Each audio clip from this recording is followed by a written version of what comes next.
Hello friends, welcome to my YouTube channel Saraswati commerce academy. तो friends, आज हम करने वाले हैं अपना क्लास 12th का बिजनेस स्टडीज का चैप्टर नंबर 3 और उसका करने वाले हैं हम पार्ट नंबर 2। हम पार्ट नंबर 1 जो है अपने पहले वीडियो सेशन में डिस्कस कर चुके हैं, ठीक है, जिसके अंदर हमने डिस्कस किया कि कौन कौन से लेवल्स होते हैं हमारे मैनेजमेंट के, ठीक है। तो अगर आपको उसका लिंक चाहिए तो आपको डिस्क्रिप्शन बॉक्स में मिल जाएगा, ठीक है। और आज हम करने वाले हैं फंक्शंस ऑफ मैनेजमेंट। हमारे 5 टाइप्स के जो है फंक्शंस होते हैं और ये जो फंक्शंस है वो मोस्ट इंपॉर्टेंट है। ये आपके बोर्ड एग्जाम्स के पॉइंट ऑफ व्यू से मोस्ट इंपॉर्टेंट है, ठीक है। 100% इसके अंदर से क्वेश्चन जरूर आएगा और इसके आपके आगे चैप्टर्स भी बने हुए हैं, तो आपका इनका मतलब जो है समझ में आना बहुत जरूरी है, ठीक है। तो अब देखिए यहाँ पे क्या दिया हुआ है, हमें प्लानिंग दी हुई है। प्लानिंग करने का मतलब क्या होता है कि हमें प्लान करना किसी ना किसी चीज के बारे में। कुछ काम करने से पहले अब हमें सोचना भी तो पड़ता है ना कि हमें इस काम को किस तरीके से करना है, कौन इस काम को करेगा, कब करेंगे हम इस काम को। तो ये सारे काम किसके अंदर आते हैं? प्लानिंग के अंदर आते हैं। हम आपने मान लिया कि हाँ भाई हमें ये ऑब्जेक्टिव, ये जो गोल है वो हमें अचीव करना है, तो कैसे करोगे? तो अगर आप कुछ सोचोगे, अगर आपने सोच लिया कि मेरे को +2 के अंदर 95% लेके आने, तो कैसे लेके आओगे वो? तो पहले आप कुछ ना कुछ प्लानिंग करोगे कि हाँ भाई मैं इतने बजे उठूंगा या उठूंगी, ठीक है। फिर आप कुछ काम करोगे, ठीक है, अपना पढ़ाई लिखाई का, ठीक है। फिर आप उसको करोगे, अच्छे से रिवीजन करोगे, नोट्स प्रिपेयर करोगे, अपना टाइम मैनेजमेंट करके चलोगे। तो वही काम इसमें भी होता है हमारा। प्लानिंग में कोई भी काम करे उसके अंदर प्लानिंग की तो हमें जरूरत देखो पड़ती है। What to do, how to do, when to do, who is to do, ठीक है, कि कब करना है, कैसे करना है, कौन करेगा, क्या करना है, ये सब प्लानिंग के अंदर आता है। और प्लानिंग के अंदर क्या आता है कि हम इसमें क्या कर देते हैं, अपने ऑब्जेक्टिव्स को सेट कर देते हैं कि हमें तो ये वाला गोल अचीव करना है, ठीक है। जैसे आपने क्या गोल बनाया कि मेरे को 95% चाहिए, वैसे ही कुछ ऑर्गेनाइजेशन भी अपना गोल बना लेते हैं कि मेरे को इतनी सेल चाहिए, ठीक है, इतनी सेल मेरे को करनी है, इतना प्रॉफिट मेरे को अर्न करना है, ठीक है। Identifying alternative courses of action, उसी के जैसा, ठीक है, हम एक और मतलब क्या कर लेते हैं, एक अपना ऑल्टरनेट में एक ऑप्शन लेके चलते हैं कि अगर ये नहीं तो इतना तो मेरे को जरूर लेके चलना है, ठीक है। फिर हम क्या करते हैं, जो भी हमने ऑब्जेक्टिव डिसाइड किया और जो भी इसका ऑल्टरनेट लेके चले, तो उसमें से हम उन दोनों को इवेल्युएट करेंगे कि ज्यादा अच्छा कौन सा रहेगा, ठीक है।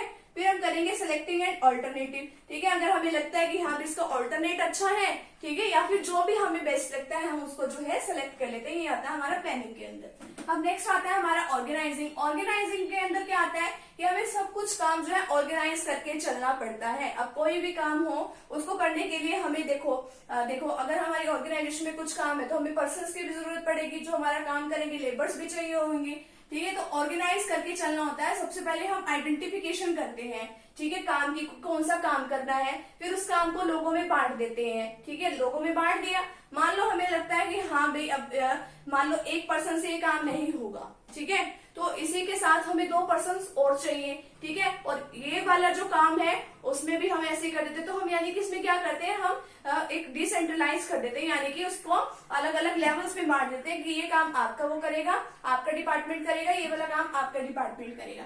फिर हम उनको ड्यूटीज असाइन कर देते हैं कि आपको ये वाला काम करना है।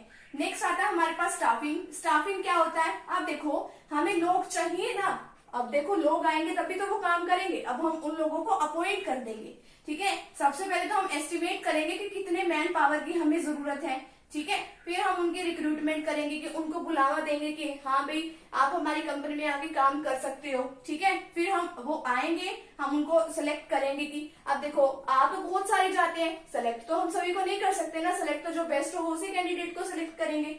तो सिलेक्ट कर लिया, फिर उसकी प्लेसमेंट हो जाती है। Placement and induction. इंडक्शन का मतलब क्या है कि लोगों में उसकी जान पहचान कराई जाती है अपने पुराने स्टाफ के साथ। अगर नया ही सारा स्टाफ है तो आपस में सभी का इंट्रोडक्शन करवा दिया जाता है, ठीक है, ताकि उसको आगे काम करते हुए दिक्कत ना आए।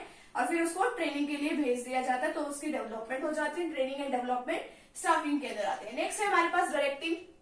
अब डायरेक्टिंग में क्या करते हैं, हम उनको गाइडेंस देते हैं, ठीक है, कि आपको ये काम किस तरीके से करना है, ठीक है। इसके अंदर आगे इसके 4 पॉइंट्स आते हैं। सुपरविजन, कि उनके काम को लगातार देखा जाता है कि कौन अपने काम को किस तरीके से कर रहा है। नेक्स्ट है कम्युनिकेशन। अब अपने जो भी हमारी थॉट्स है या जो भी फीलिंग्स है वो हम दूसरे पर्सन को भी बताते हैं कि आपको ये काम ऐसे नहीं ऐसे करना है, ठीक है। मोटिवेट करते हैं लोगों को काम करने के लिए कि हाँ भी आप ये काम कर सकते हो। लीडरशिप का मतलब होता है जैसा लोग कहे, जैसा आपका बॉस कहे वैसे ही आपको काम करना है। अब नेक्स्ट आता है कंट्रोलिंग। अब इतना सारा आपने काम कर लिया, कंट्रोल रखने की भी तो जरूरत है ना। आपने मान लो कोई ऑब्जेक्टिव सेट कर दिया, ठीक है, कि आपका ये वाला ऑब्जेक्टिव है, तो आपने स्टैंडर्ड सेट कर दिया।